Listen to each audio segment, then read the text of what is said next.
At dahil sa naging reaksyon ng ilang sektor at grupo, minabuti kong pulungin ang grupong Magnificent 7 plus 1 plus 2 plus 3. Busina. Kaugnay ng kanilang posisyon, kaugnay nito para mapaliwanag din ang posisyon ng Senado.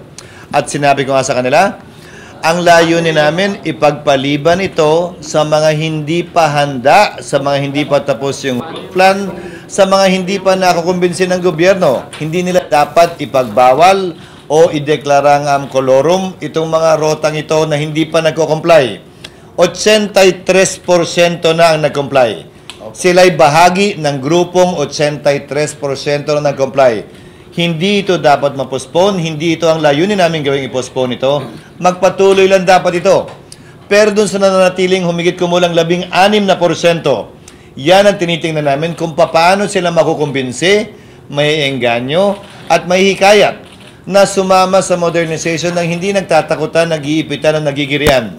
Kaya pupulungin ko rin, yung nagsastrike yata ngayon, ang grupong Manibela at Piston, para madinig din ang kanilang hinaing, para mapagtugma yung mga pangailangan nila kaugnay ng programa.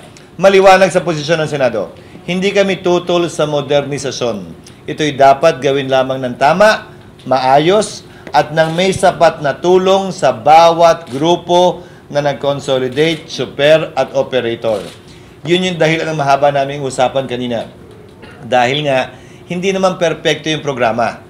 Sila'y sumunod sa gobyerno, sumang-ayon sa patakaran ng gobyerno, pero marami pa ring pagkukulang na dapat punuan. Bagay na tatalakayin ko rin kay Secretary Bautista sa lalong madaling panahon. Ako naman, parang sa apo mo yung kumakanta, ikaw naman. Well,